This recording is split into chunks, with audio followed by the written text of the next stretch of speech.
টিপু সুলতান। টিপু, খুব ভালো লাগছে। জি, কিছু কথা হবে। জি নিশ্চয়ই। দর্শকবৃন্দ, আবারও দেখা হয়ে গেল। খুব ভালো লাগে যখন পুরনো কথা, তাদের ইতিহাস, তাদের সৃষ্টির উল্লাসের যে ঘটনাগুলো, এগুলো আসলে আমারও খুব জানতে ইচ্ছে করে এবং দর্শকদের তো বটেই। আমি বিশ্বাস করি টিপুকে সবাই চেনে, অবস্কিওর সেই ঐতিহ্যবাহী খুলনা, সুন্দরবনের পাশেই, বাঘের গর্জনের পাশে যে মিষ্টি মিষ্টি যে বর্ষণগুলো হয়, এটি আসলেও মনে রাখার মতো। চলুন আজকে টিপুর সাথে আলাপ করা যায়। মিস্টার টিপু, ঢাকায় আসা হলো কবে? অবস্কিওরের আগে না পরে? অবস্কিওরের আগে। ইনফ্যাক্ট আমি ম্যাট্রিক পাস করি 1982-তে, সেন্ট জোসেফ স্কুল খুলনা। তারপরে ঢাকাতে এসে ঢাকা সিটি কলেজে ভর্তি হই ইন্টারমিডিয়েট পড়ার জন্য, সেটা 1982 সালের পরপরই। আর চাইমে জয়েন করি 1984 সালে। এটার কারণটা ছিল এরকম ফেজু ভাই, আমি আমার বন্ধু ছিল কলেজের মানাম মাইজার, আর আমার আরেক বন্ধু ছিল ফাহিম। তো আমরা তখন ঢাকা শহর তো একদম খালি, রিক্সায় 3 জন একসাথে উঠতাম। তো আমার প্রতিবারই সিটটা হতো যে সিটের ওপরের থেকে 2 পা দুদিকে দিয়ে 2 জন সামনে বসা, আর আমি সারা রাস্তা গান গাইতাম, মানে যেটা মনে হয়, যা মনে হয়। তো ফাহিম একদিন আমাকে বলল যে তুই এত জ্বালাস, চল তার থেকে তোকে পার্মানেন্টলি গানের একটা জায়গায় ঢুকাই। টিএসসিতে গেলাম। আচ্ছা। টিএসসিতে চাইমের টুলু ভাই বসে আছেন একটা অ্যাকোস্টিক গিটার নিয়ে, আমার প্রথম অডিশন। তো ওখানে আমার মনে আছে হোটেল ক্যালিফোর্নিয়া গিয়েছিলাম এবং এক অডিশনেই পাস, চাইমে জয়েন করলাম ইংলিশ ভোকালিস্ট হিসেবে। তারপরে 1 বছর পরে আমার মনে হলো খালিদ ভাই একা একা সব বাংলা গানগুলো গাইছে, আমি পারছি না। তখন আমি টুলু ভাইকে বললাম, টুলু ভাই ব্যান্ড ছাড়তে চাই, আমি নিজে কিছু একটা করতে চাই। তারপরেই অবস্কিওরের জন্ম 1985 সালে খুলনাতে। অবস্কিওর সৃষ্টির পেছনে কার অবদানটা সবচেয়ে বেশি? টিপু না আদার ব্যান্ড মেম্বারস? আমি ছাড়া আর কেউ নেই। এটাই তো স্বাভাবিক, তাই না? Pilot is always the pilot. Absolutely. এবং যতগুলো জার্নি হলো, এই জার্নিটা পাকাপোক্ত হলো কখন থেকে, কোন গানের পর থেকে? আমরা যখন খুলনাতে অবস্কিওরের জন্ম হলো, তখন আমরা চাইমের বাংলা গানগুলো গাইতাম, পাশাপাশি লাকি ভাই, হ্যাপি ভাই, আবার এলো যে সন্ধ্যা, মানে কিছু এভারগ্রিন গান যেগুলো আছে সেগুলো আমরা গাইতাম। তো ঢাকাতে তখন সারগাম স্টুডিও মাত্র হয়েছে এবং আমাদের পান্না ভাই সারগামে চিফ রেকর্ডিস্ট হিসাবে জয়েন করেছে। আচ্ছা আচ্ছা। তো পান্না ভাই যখনই খুলনায় যেতেন, আমার বাসায় একটা আড্ডা হতো, মানে প্রতিদিন সকালে পান্না ভাইয়ের কাজ ছিল ঘুমের থেকে উঠে আমার বাসায় চলে আসা, সারাদিন আমার সাথে থাকা, একসাথে লাঞ্চ করা, বিকালবেলায় চলে যাওয়া। তো পান্না ভাই যখন দেখলেন যে আমরা গান টান করছি, তখন বললেন যে নিজেদের গান লাগবে, তো মানুষের গান গিয়ে হবে না, তো তোরা এক কাজ কর, আমাদেরকে 10টা গান বা 12টা গান রেডি কর, আর সারগাম শুরু হলেই আমরা একটা রেকর্ডিংয়ে যাব। পরে ঢাকায় এসে পান্না ভাই বাদল ভাইয়ের সাথে কথা বললেন, বাদল ভাই এগ্রি করলেন, তখন আমরা গান, নিজেদের গান তৈরি করা শুরু করলাম। প্রায় 32টা গান রেডি করেছিলাম প্রথম, 32 সংস। ওই গানগুলো ওই গেয়ে গেয়ে রেকর্ড করে ঢাকায় পাঠিয়েছিলাম। সেখান থেকে পান্না ভাই আর বাদল ভাই মিলে 12টা গান চুজ করলেন যে এই 12টা আমরা করব। তারপরে রেকর্ডিংয়ের পরে প্রথম অ্যালবামের ইনফ্যাক্ট ফেরদৌস ভাই 12টা গানের মধ্যে 10টা গানই হিট। 10টাই? That is great. মানে ইউ নেম ইট, ছাইরা গেলাম মাটির পৃথিবী, নিঝুম রাতের আধারে, তোমায়, মাঝরাতে চাঁদ যদি, মনে পড়ে এক জোছনা রাতে, মানে একটার পরে একটা মানুষের মনের মধ্যে ঢুকে আছে। আর এখনো যে আমরা লাইভ বাজাই, ওই ফার্স্ট অ্যালবামের গান সবচেয়ে বেশিই বাজাতে হয় এখনো। এটাই বোধহয় প্রাকৃতিক নিয়ম, তাই না? প্রথম অ্যালবাম তো প্রথম। আচ্ছা, এনিওয়ে, খুলনাতে টিপু, ধীরে ধীরে টিপু সুলতান, আজকের এ পর্যন্ত টোটাল যে জার্নিটা হলো, আমার এখানে দুটো খাম আছে। জি। মানুষের জীবনের তো থাকেই ওঠা নামা, ভালো মন্দ, সুখ দুঃখ সবই থাকে। জি। এখান থেকে একটি খাম পিক আপ কি আছে আমাকে বললাম, একটু খুশি হব। এটা থ্যাংক ইউ।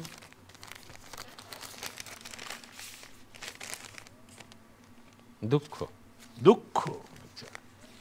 গানের যত স্মৃতি আছে সঙ্গীতের, তার থেকে একটি দুঃখের স্মৃতি আমরা শুনতে চাই। দুঃখের মধ্যে সুখও থাকতে পারে, দুঃখের কারণও থাকতে পারে। এই দুঃখ তো আর সেই দুঃখ নয়, সঙ্গীতের যে দুঃখ, চোখের পানি না আসলেও জমানো চোখের পানি তো আছে। শুনি না একটু কাহিনী। ইনফ্যাক্ট অবস্কিউরের তো অলমোস্ট 40 বছর হয়ে গেল। তো এই 40 বছরে আমার পার্সোনালি ব্যান্ড নিয়ে কোনো বা মিউজিক নিয়ে কোনো রিগ্রেট নাই। আমার কাছে সবসময় মনে হয় যে আমি যতটুকু আমার প্রাপ্তি সেটার যোগ্য আমি এখনও কিনা, এটা আমি নিজেকে প্রশ্ন করি। মানুষ যে ভালোবাসে আমাকে অথবা যে সম্মানটুকু আমি পাই, সেটা আমি ইনফ্যাক্ট সবগুলো লাইভ শোতে আমার এই কথাটা ঘুরে ফিরে আসে যে আমার তো প্রতিদান দেওয়ার ক্ষমতা নেই। আমরা গান দিয়ে চেষ্টা করি যে ভালো কিছু গান করা, নতুন কিছু গান করা, যেটা দিয়ে এই ভালোবাসার প্রতিদানটুক দেওয়া যাবে। দুঃখের এই 40 বছরে বেসিক্যালি কিছু ঘটনা আছে। আমাদের ব্যান্ড মেম্বার্স কিছু মারা গেছে, তাদের জন্য এখনও পড়ে। যেমন আমাদের বেসিস্ট ছিল প্রিন্স, হার্ট অ্যাটাকে মারা গেল। আমার শুরুর দিকের গিটারিস্ট ছিল সুমন পাটোয়ারি, আমেরিকাতে চলে গেল। সেখানে ও বেসিক্যালি ডেন্টিস্ট ছিল, পরে MBA করলো।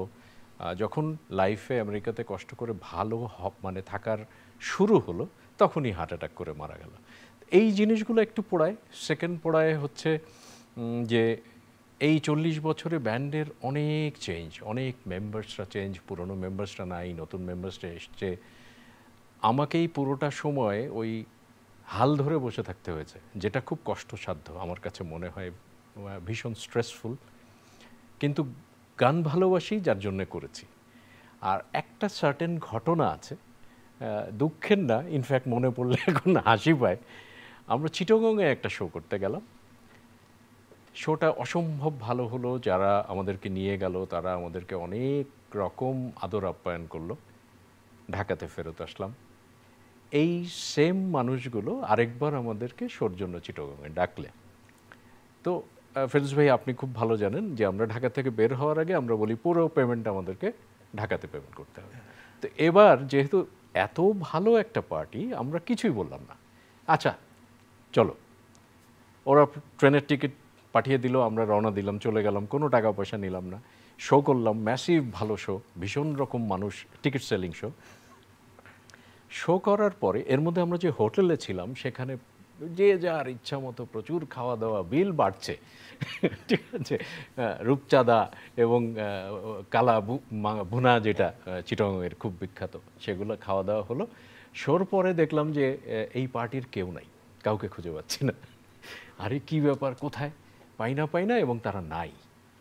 এখন আমাদের ঘাড়ে এসে পড়লো যে হোটেল বিল দিতে হবে, ঢাকাতে ফেরত যেতে হবে, এই দুটো কিভাবে হবে।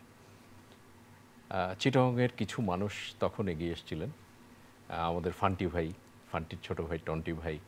পরে আমরা যেটা করেছিলাম, চিটাগংয়ে একটা মুসলমানের অনুষ্ঠান, সেখানে আমরা রাতে বাজালাম। রাতে বাজিয়ে আমরা 15,000 টাকা মতো ওখান থেকে আসলো। সেই টাকা দিয়ে হোটেল বিল এবং আমাদের ট্রেনের টিকিট, ফিরতি টিকিট করে আমরা ঢাকায় আসলাম। অদ্ভুতভাবে এই মানুষগুলোর সাথে এই জীবনে আর কোনোদিন আমার দেখা হয়নি। এখনও ভাবি যে কেন বা কী কারণে, এটা কিন্তু বের করতে পারিনি ফেরদৌস ভাই এখনও। কারণ শোটা তো হাউসফুল ছিল, টিকিট সেল পুরোটা হয়েছে, তাহলে আমাদেরকে কেন এই বিপদে ফেলা। তো এছাড়া আর কোনো আসলে দুঃখ নাই মিউজিক নিয়ে। আমার কিন্তু খুবই মনে পড়ে, জি, এটা ছিল চিটাগং, আমাদেরটা ছিল বরিশাল, 1976 হবে। যেটাই হোক না কেন, আমি একটি শুধুমাত্র তোমার সাথে শেয়ার করতে চাই। সেটা হলো, যাই হোক যেটাই হোক, আমরা তো শিল্পী, ক্ষমাসুন্দর চোখেই দেখা ভাব। ওদেরকে এটা ভুলে গিয়ে ক্ষমাসুন্দর চোখে থাকা। আর এখানে সাবধান হওয়ার কিছু নেই। জীবনের এই উত্থান পতনগুলো শিল্পীদের আসবে, কাকে বিশ্বাস করব কাকে করব না, এই ভাবনা কখন হবে? শিল্পীরা তো সৃষ্টি নিয়েই থাকে, এগুলো ভাবার সময় নেই এখন। অবস্কিউরের আগাম কোনো প্ল্যান আছে?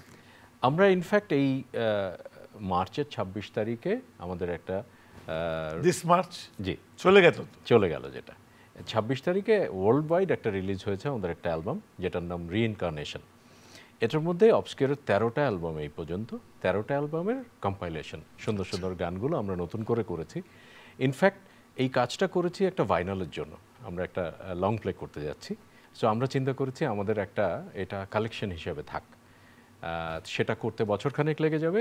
এই চিন্তা থেকে কাজ শেষ হয়ে গেছে, তখন চিন্তা করলাম যে এটা ওয়ার্ল্ড ওয়াইড স্ট্রিমিং মিডিয়াগুলোতে রিলিজ হয়ে যাক। ভাইনাল যারা কালেক্ট করবে তারা তো করবেই।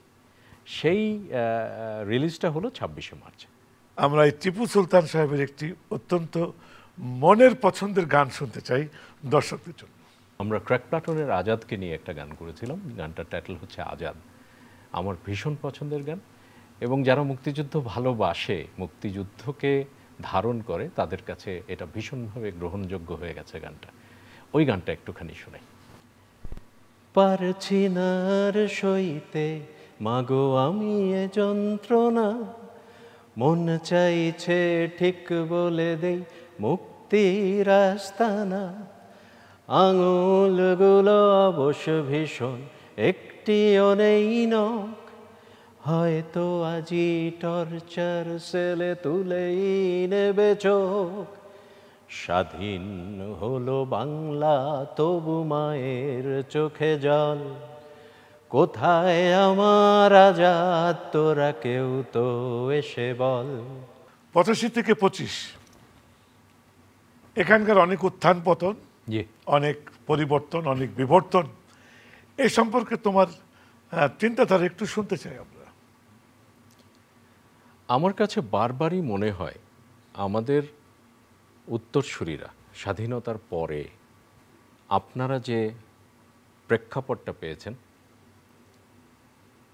সেখান থেকে আজকের মিউজিক আমি বলবো যে আমাদের অধঃপতন অনেক বেশি। আর আপনাদেরকে স্পেশালি স্বাধীনতার পরে যারা মিউজিকের রুল করেছেন, আপনাদেরকে আমি একটা জায়গায় গিয়ে দোষ দেব, সেটা হচ্ছে বাংলাদেশে একটা স্ট্যান্ডার্ড সিস্টেম না দাঁড় করিয়ে যাওয়া। ওই যে স্ট্যান্ডার্ডাইজ একটা সিস্টেম সারা পৃথিবীতে যেটা স্টাবলিশড আছে, যে আর্টিস্ট ডিপ্রাইভ হবে না নো ম্যাটার হোয়াট। আজকে রেডিওতে একটা গান বাজুক, আজকে টেলিভিশনে একটা গান বাজুক, ওইখান থেকে তার রয়্যালটি তার ঘরে পৌঁছে যাবে। আমাদের দেশটা এই জায়গাটাতে ভীষণ পিছিয়ে আছে। আপনারা পারেন নাই, আমরা ভীষণ রকম ফাইট করছি, তারপরেও পারছি না, কারণ এত বেশি চোর আমাদের টাকা খাওয়ার জন্য। কারণ ইনকামটা হিউজ ফেরদৌস ভাই, যতই বলি আমাদের ইন্ডাস্ট্রি ছোট, তারপরেও মিউজিক থেকে একটা ম্যাসিভ অ্যামাউন্টের পয়সা আসে। সেই পয়সাটা লুটে নেওয়ার লোকজন অনেক বেশি, যার জন্য আমরাও পারলাম না এখন পর্যন্ত এস্টাবলিশ করতে। অনেক দূরে গিয়েছি, কিন্তু এখনও সাকসেসফুল 100% বলা যাবে না। যাক, এটা নিয়ে দুঃখ করে লাভ নেই, দুঃখ নাই, চলতে থাকবে, হয়তো একদিন পাবো। জি। আচ্ছা, গান বাজনার সুস্থতা, রুচিশীলতা কতটুকু আছে বা কতটুকু এটা আসলে দরকার? যেটুকু আছে একেবারে না থাকার মতো, অশালীন অশ্লীল সব কিছুতে ভরে আছে। গান এখন আর শোনার জিনিস না, এটা দেখার জিনিস হয়ে গেছে ফেরদৌস ভাই। এখন তো আর ক্যাসেট বের হয় না, সিডি বের হয় না, সব কিছুই ডিপেন্ডেন্ট হচ্ছে স্ট্রিমিং মিডিয়া। ইউটিউবে যাবে, ইউটিউবে ভাইরাল হবে, সেই ভাইরালটা চলে আসে। সমস্যাটা হলো যে এই গানগুলো ভাইরাল হচ্ছে, তার কয়টা থাকছে, স্থায়িত্ব কতটুকু। আমি কোনো গান ধরেন একবার দুবার তিনবার শোনার পরে দুদিন পরে ওই গানটা ভুলে যাচ্ছি। হয়তো ইনিশিয়ালি একটু ভালো লাগছে, তারপরে গিয়ে আর ভালো লাগছে না, আমার মধ্যে স্থায়ী জায়গা করে নিতে পারছে না। আমি যদি বলি যে আগে যদি জানিতাম, বাংলাদেশের আমাদের জেনারেশন পর্যন্ত মুখস্থ এই গান। আমি যদি এমন একটা মাদে না বলি সবার মুখস্থ, কই এই গানগুলা? ভালো গান একেবারে হচ্ছে না আমি বলবো না, কিন্তু সেই গানগুলো এত বেশি অশালীন আর অশ্লীল গান হচ্ছে, তার ভিড়ে এরা হারিয়ে যাচ্ছে। এটার থেকে বেরিয়ে আসবার জন্য কে কাজ করছে আমি জানি না। ব্যান্ডগুলো একসময় ভীষণভাবে কাজ করেছিল ফোক যে গানগুলো হারিয়ে যাচ্ছে এগুলোকে উঠিয়ে নিয়ে আসার জন্য, এবং সেটার পিছনে বাংলাদেশে ব্যান্ডদের অবদান সবচেয়ে বেশি। আমরা যেই ফোক গানগুলো এখন মানুষের মুখে মুখে, সেগুলো ব্যান্ডগুলোই ফেরত নিয়ে এসছে। যেমন আমি ফেরদৌস ভাই ভীষণভাবে ইনফ্লুয়েন্স ছিলাম সোলসের গানে। তপনদার কান্দ কেনে মন, তারপরে মুখরিত জীবনের চলার বাঁকে প্রথম অ্যালবামটা আমাকে ব্যান্ড করার জন্য আমার মধ্যে ইন্সপিরেশন তৈরি করেছিল। গত 10 থেকে 15 বছর বা 20 বছরই যদি ধরেন, বাংলাদেশে ব্যান্ডের কোনো নতুন অ্যালবাম সেরকমভাবে আসে নাই। আগে কি ছিল, একটা ঈদ যাবে মানে নতুন ব্যান্ডের 20টা 10টা অ্যালবাম বের হবেই এবং আমরা পাগলের মতো গিয়ে কিনে নিয়ে আসবো দোকান থেকে। এখন তো দোকানে যাওয়ার ব্যাপার নেই, এখন শোনার ব্যাপার আছে, ইউটিউব বা স্পটিফাই ছাড়লে শুনতে পারি। কিন্তু কারো অ্যালবামই বেরোচ্ছে না, বিকজ অ্যালবামটা বেরোতে হলে যেই স্টুডিও এক্সপেন্সেস আছে বা ওটার পেছনে যে খরচ আছে, সেই খরচগুলো আসবে কোত্থেকে? এই টাকা তো আসছে না, কেউই ইন্টারেস্টেড না। এবং আপনি ভালো গান ধরেন বের করলেন, এখন ভালো গান শোনার লোক নেই, সবাই ওই আপনার ভিডিওটা কত ভালো হয়েছে সেটার পিছনে দৌড়াচ্ছে। এবং আপনার ভিডিওতে কে মডেল হলো বা কি হলো, পুরো জিনিসটা শালীন পর্যায়ে নাই আমার কাছে, যেটা মনে হয়। খুব আমার মনে পড়ে না যে লাস্ট আমি গত 10 বছরে পার্টিকুলার কয়েকটা গান ছাড়া আমার মনের মধ্যে কোনো গান আছে। যদি একটা গান সৃষ্টি হয়, দুটো থাকে নিজেকে মানিয়ে নেওয়া এবং ভালো লাগার মধ্যে পড়ে যায়। আরটি গান যেন কেন এলোমেলো, দর্শকরা নিচ্ছে আবার ওই যে একটা কথা ফেলে দিচ্ছে। যাই হোক, এই সমালোচনা করে তো আমরা শেষ করতে পারবো না, এবং আমি আশা করব যে আমরা যেন সব কিছুর মাঝে একটু স্বস্তির নিঃশ্বাস ফেলতে পারি। আমি এই প্রসঙ্গটি শাহ আব্দুল করিমের সাহেবের একটি লাইন দিয়ে ছেড়ে দিতে চাই বাতাসে, দেখি এটা কোথায় যেয়ে থেকে। আগে কি সুন্দর দিন কাটাইতাম। উনি কি বোঝাতে চেয়েছেন, উনি কি বলতে চেয়েছেন উনিই জানেন, আমরা তো বুঝি, চেষ্টা করি বুঝতে। আমার মনে এই লাইনটি তো যথেষ্ট, আগে কি সুন্দর দিন কাটাতাম, এখন নয় কেন। যাই হোক, একে প্রসঙ্গ আর আসবো না। এখন যেটা বলতে চাচ্ছি টিপুকে, টিপু, ক্লাসিক্যাল চর্চার উপরে আজকাল ছেলেমেয়েরা এবং আমরা, তোমরা এর প্রয়োজনীয়তা কতটুকু বলে বিশ্বাস করো এবং ঝোঁক কতটুকু তোমাদের? প্রথমত ফেরদৌস ভাই, আমি তো কোনোদিন গান শিখিনি, আমি একেবারেই অশেখা একটা মানুষ। আমার ভালো লাগা থেকে গান গাওয়া। আমার চর্চাটা কিভাবে তৈরি হয়েছিল, আমি যখন ম্যাট্রিক পড়ি বা ক্লাস 7-8 থেকে ইনফ্যাক্ট আমি প্রচুর গান শুনতাম আর সাথে সাথে গাইতাম। ইনফ্যাক্ট ইংরেজি, বাংলা, পৃথিবীর যে ভাষাই বলেন, এটাই তো চর্চা, এটা এক ধরনের চর্চা। কিন্তু শিখিনি, হ্যাঁ, কিন্তু আমার কাছে মনে হয় অনেকগুলো ব্যাপার আছে, একটা মানুষ শেখা মানুষ যেভাবে পারে আমি সেভাবে পারি না। শেখার আর এটার কোনো সাবস্টিটিউট নেই, শিখতে হবেই। আর শিখলে গলাকে কথা শোনানো যায়, আপনি যেভাবে বলবেন সে সেভাবেই চলবে। চমৎকার, খুবই সুন্দর কথাটি। এর সঙ্গে প্রসঙ্গিত যোগ করা যায় যে আসলেও তোমরা মনের তাগিদে, আমরা মনের তাগিদে যেভাবে এগিয়ে এসেছি, হয়তো আমি সুযোগ পেয়েছি, অনেকে পাইনি, এটা কিন্তু ব্যক্তির দোষ দেওয়া যাবে না। কেননা সামাজিক পরিবেশটা এখন যেভাবে আসছে, সবাই যেভাবে উৎসাহ করছে, শিল্পীদের গ্রহণ করছে, এটা তো একসময় ছিল না। আস্তে আস্তে সামাজিক প্রেক্ষাপট চেঞ্জ হচ্ছে, আসছে। সুতরাং এখানে কাউকে দোষ দিয়েও লাভ নেই, একসময় হয়তো ঠিক হয়ে যাবে। আমরা বাংলার আকাশে সঙ্গীতের দামাডোল, সঙ্গীতের বিকাশ নিশ্চয়ই একদিন আরও অনেক ভালোভাবে দেখতে পাবো। তারপরে অনেক সুন্দর গান হচ্ছে, অনেক ভালো হচ্ছে, দর্শকরা উলুফে নিচ্ছে, তাদের ভালোবাসা আমরা পাচ্ছি, এটাই বা কম কিছু। আচ্ছা টিপু, আমরা শেষ পর্যায়ে চলে এসেছি, আর এখন কি আমরা আমার পছন্দের সেই গানটি শুনতে পারি? মাঝরাতে চাঁদ। নিশ্চয়ই, এটা আমার খুব প্রিয় গান, মানুষের প্রিয় গান। মাঝরাতে চাঁদকে বলি আমি অবস্কিউরের জাতীয় সঙ্গীত, মানে এটা ছাড়া নামা যাবে না। এমনও স্টেজ গেছে আমাদেরকে 3-4 বার এই একই গান করতে হয়েছে। মানুষের ভালো লাগার জাতীয় সঙ্গীত শোনাই। সুলতান গাইছে, আমি শুনছি, কথা প্রসঙ্গে আসে না স্টেজে, ঠিক একইভাবে বললাম, ওয়ান মোর আরেকটি লাইন যে কোনো গানের। আরেকটা গান আমাদের ভীষণ জনপ্রিয়, ছাইরা গেলাম মাটির পৃথিবী, হ্যাঁ, এটা শোনাই। রক্তে আমার মিশা ছিল সুরেরই ছোঁয়া, হৃদয় দিয়া বাইয়া গেছি সঙ্গীতের খেয়া, আশায় আশায় কাটলো জীবন ঘোর, পার হই নাই তো বুসুর সাগর, বুকে জমাট বাঁধায় বিমান, কি নিঠুরেই নিয়তির বিধান। ছাইরা গেলাম মাটির পৃথিবী, জীবন খেলায় হারাইলাম সবই, বুকে জমাট বাঁধায় বিমান, কি নিঠুরেই নিয়তির বিধান। চমৎকার, অনেক ভালো লাগলো। জি, প্রাণ ভরে দোয়া রইল নিশ্চয়ই। তোমাদের প্রতি, তোমরাও আমাদেরকে দোয়া করো। নিশ্চয়ই আর নিশ্চয়ই। দর্শক, আপনারা দেখলেন তো কি সুন্দর কথা, কি সুন্দর সুর, কি সুন্দর অনুভূতি। যতই সমালোচনা করি, যতই আমরা কথা বলি না কেন, আমাদের দেশের এই ছেলেমেয়েরা চমৎকার, তারা সত্যি গুণী। একদিন কেন জানি মনে হয় এই সঙ্গীতই আমাদের একদিন এই পৃথিবীতে আরো গভীরভাবে পরিচয় করিয়ে দিবে। এবং দর্শকরা আপনাদের থেকে দোয়া প্রত্যাশী। আপনারা না থাকলে আমাদের গান কারা শুনবে? আপনারাই তো শুনবেন। শুভেচ্ছা, শুভেচ্ছা, শুভেচ্ছা।